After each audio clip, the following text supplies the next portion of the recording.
എൻ്റെ പേര് ഹിലാരി സക്കറിയ എന്നാണ്. ഞാൻ കൊല്ലമാണ് എൻ്റെ സ്ഥലം. ഇവിടെ കൊല്ലം രൂപതയിൽ ഒരുപാട് പ്രശ്നങ്ങളുണ്ട്. കൊല്ലം രൂപതയോ?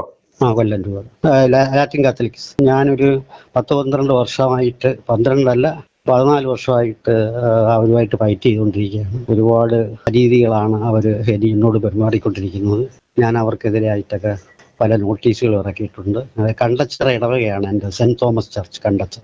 ഞാൻ അഗ്രികൾച്ചർ ഡിപ്പാർട്ട്മെന്റ് റിട്ടയർഡ് ചെയ്ത ആളാണ്. അപ്പോൾ അവിടെ ഒരു പള്ളി, കണ്ടച്ചിറ സെൻറ് തോമസ് ചർച്ച് ഒരു 28 വർഷമായതേ ഉള്ളൂ പണി കഴിഞ്ഞിട്ട്.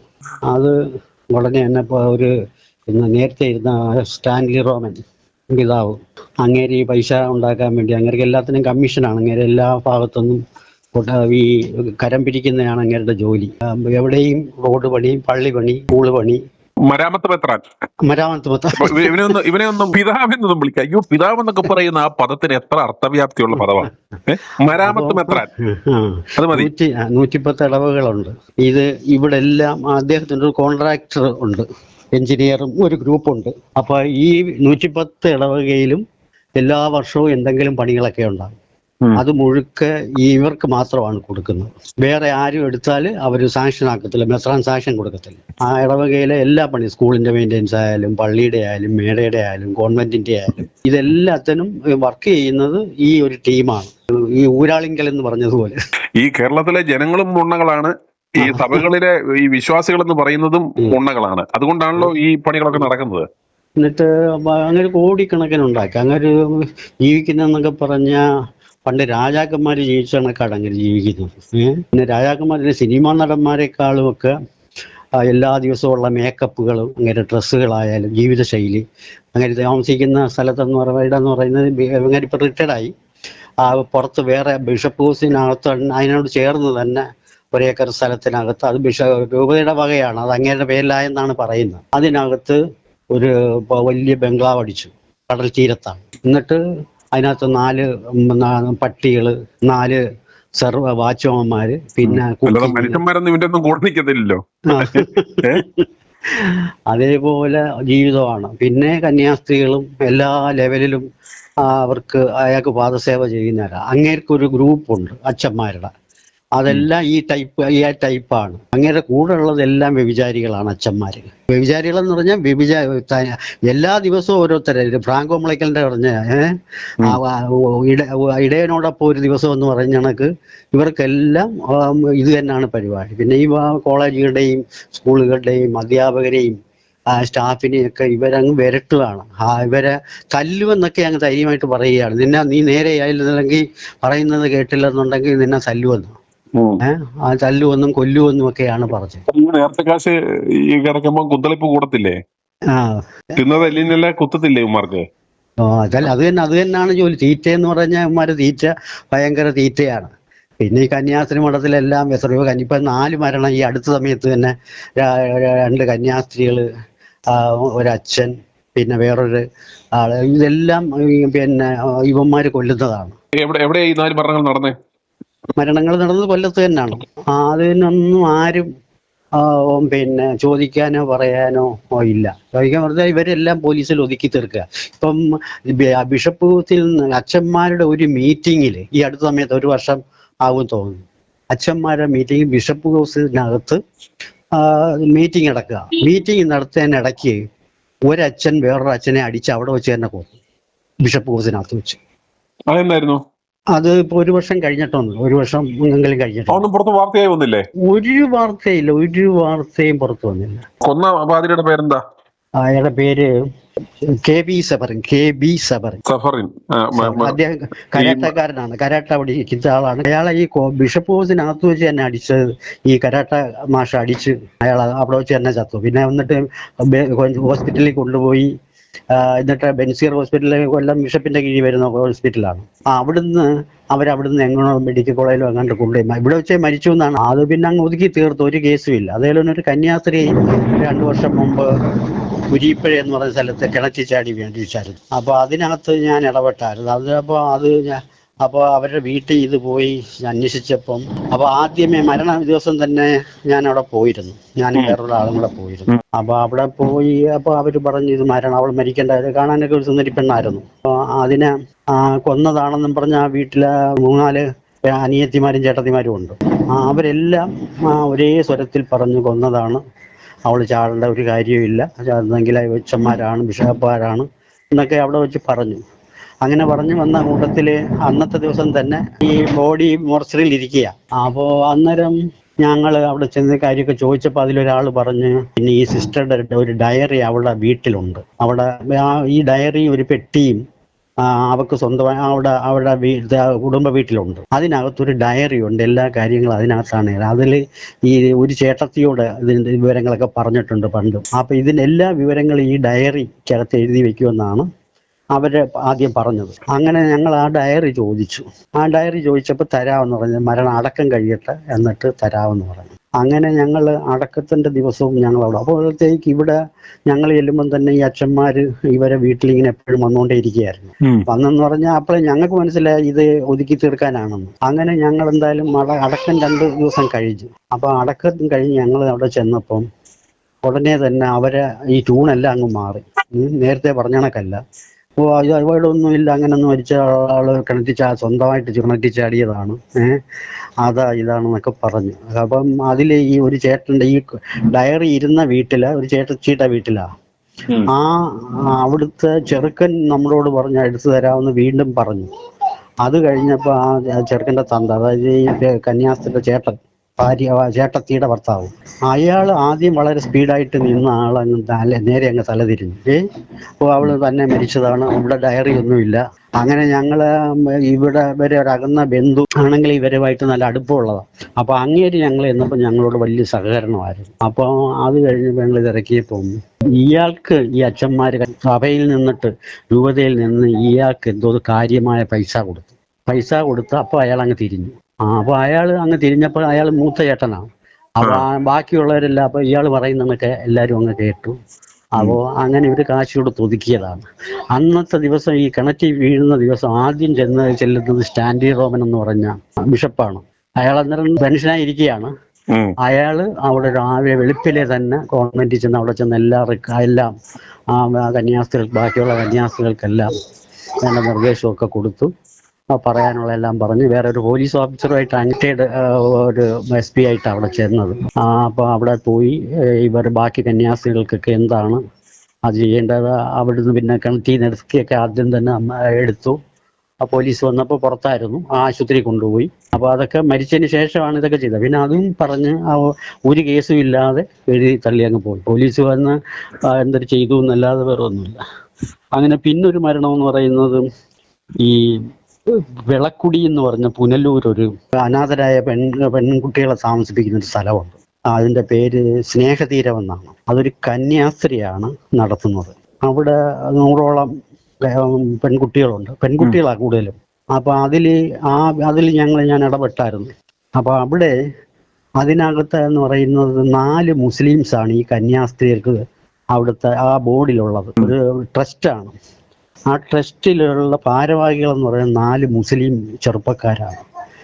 ഒരുത്തനൊരു അഡ്വക്കേറ്റ് ആണെന്നാണ് പറയുന്നത്. അഡ്വക്കേറ്റ് അല്ലെന്നാണ് നമ്മളെ ചെറിയ അന്വേഷണത്തിൽ നമുക്ക് കിട്ടിയത്. അപ്പോൾ 4 മുസ്ലിങ്ങളും പിള്ളേരും ഇവളുമാണ് എവിടെ പോയാലും ഈ കാറിനകത്ത് പോകുന്നു.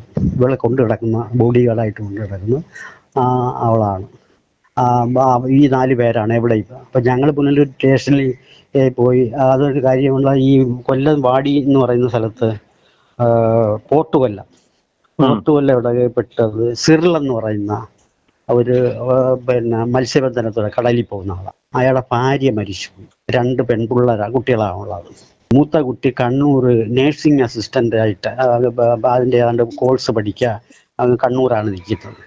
അപ്പോൾ ആ കുട്ടി വേറെ ഇയാൾക്ക് ഈ ഭാര്യ മരിച്ചിടം മുതൽ ഈ 2 പെൺപിള്ളേരെയും വിട്ടിട്ട് അയാൾ എങ്ങോട്ടും പോകത്തില്ല, പണിക്ക് പോലും പോകത്തില്ല. വേറൊരാളെ ആരെങ്കിലും അത്ര സുരക്ഷിതമായി ഏൽപ്പിച്ചിട്ട് അയാൾ പോകത്തുള്ളൂ. അങ്ങനെ ഈ പെൺകുട്ടിയെ കൂട്ടിക്കൊണ്ടുവരാൻ വേണ്ടി കണ്ണൂർ പോകുന്നതിന് വേണ്ടി അപ്പോൾ ഇയാളുടെ തള്ളയുണ്ട്. അവർക്ക് കണ്ണ് കാണത്തില്ല, ചെവി കേൾക്കത്തില്ല. അപ്പം അവരാ കൂടാണ് ഇവിടെ നിൽക്കുന്നത്.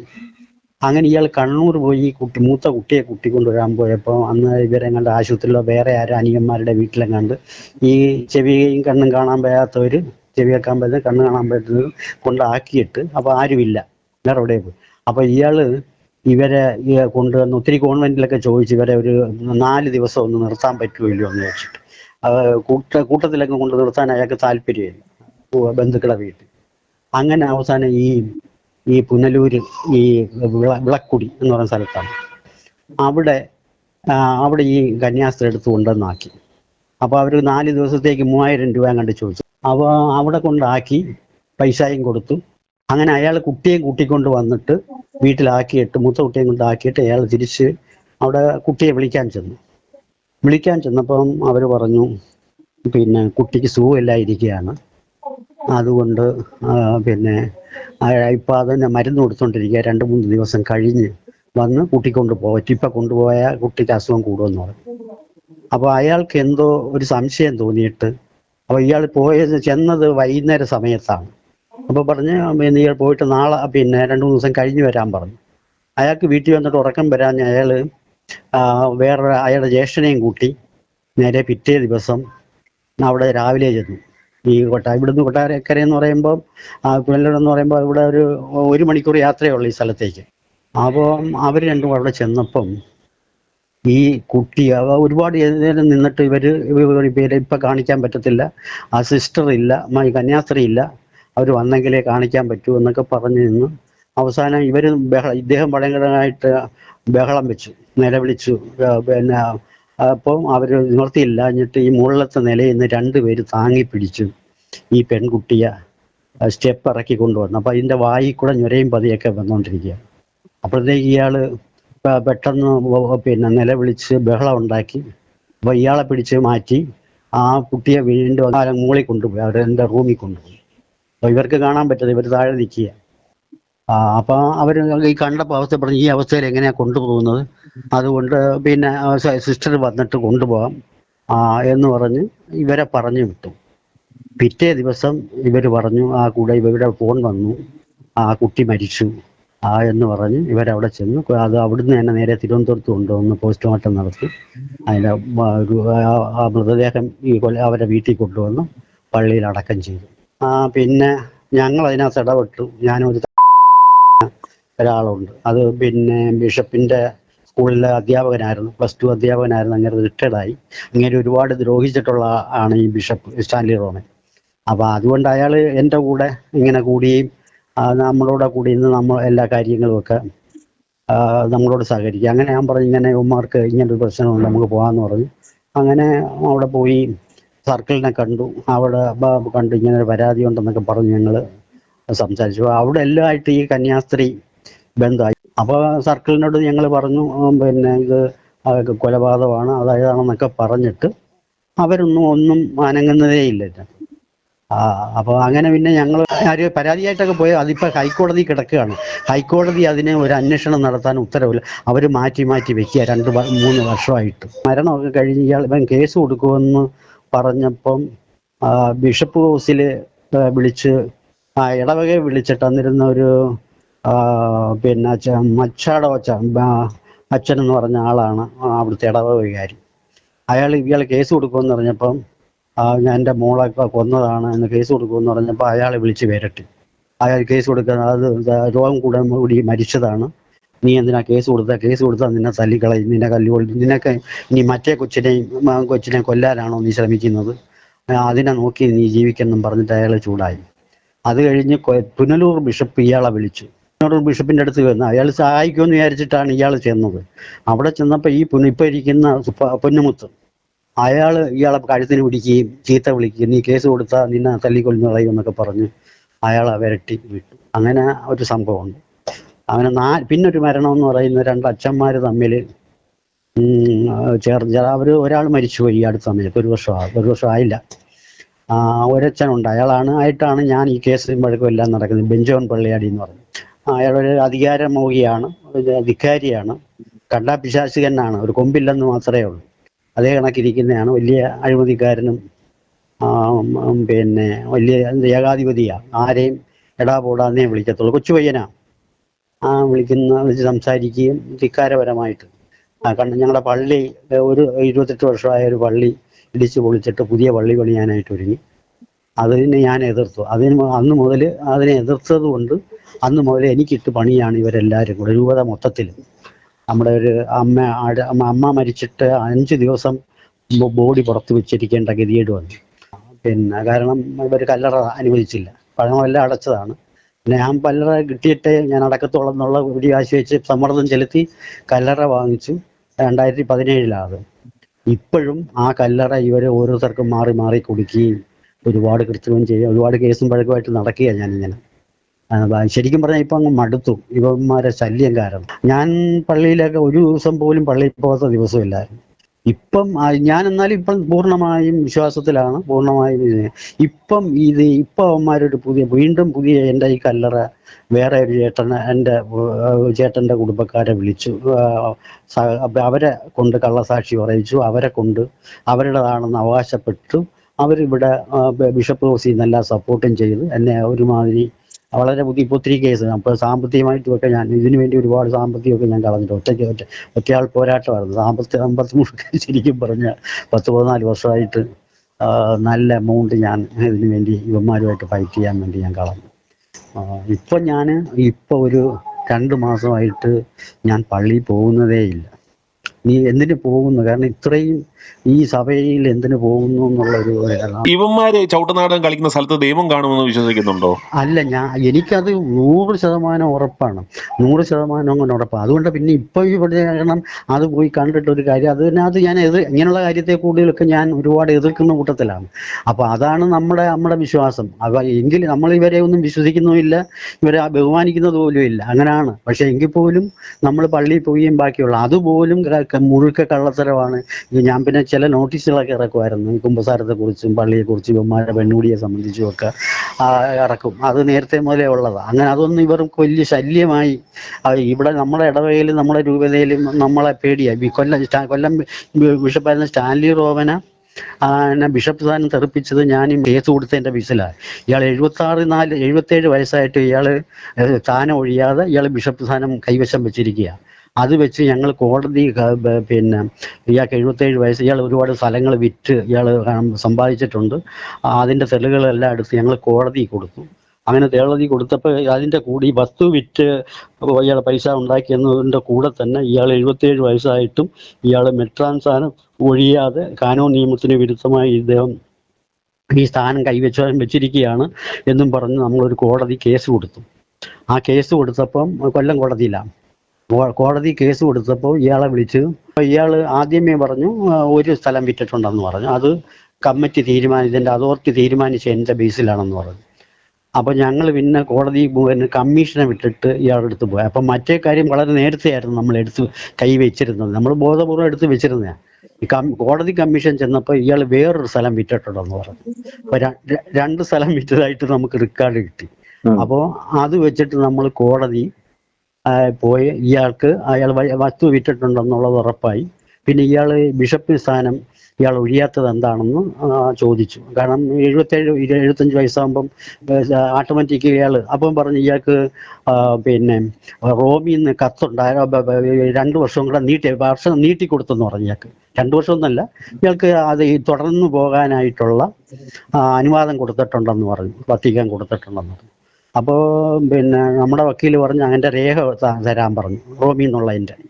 അപ്പോൾ ഇയാൾ പിന്നെ കൊണ്ടുവന്ന് ഇംഗ്ലീഷിലാണ് ഞാൻ ഒരു ലെറ്റർ എഴുതി. ഇയാളെല്ലാം കള്ളറിപ്പാണ്. ഇയാൾ കോളേജിലെ പ്രിൻസിപ്പളായിട്ടിരുന്ന ഫാത്തിമ കോളേജിൻ്റെ.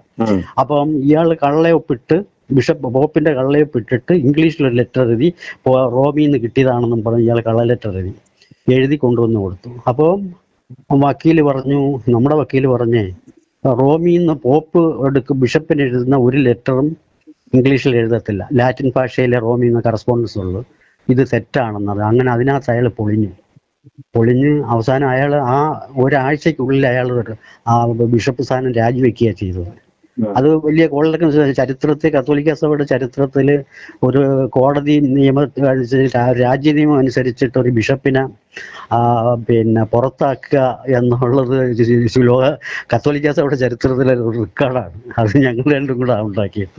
അപ്പോൾ ഞങ്ങൾ നല്ലതുപോലെ ഫൈറ്റ് ചെയ്തിട്ടുണ്ട്. നല്ലതുപോലെ ഇവിടെ നിന്ന് ഒറ്റയ്ക്ക് ഞങ്ങൾ രണ്ടുപേരെ മാത്രം, വേറെ ആരും ഇല്ല നമ്മുടെ കൂടെ. നല്ലതുപോലെ പിന്നെ നമ്മുടെ കൂടെ ഒത്തിരി പേരുണ്ട്. അവരെല്ലാം അവരെ ഒറ്റുകാരാണ്.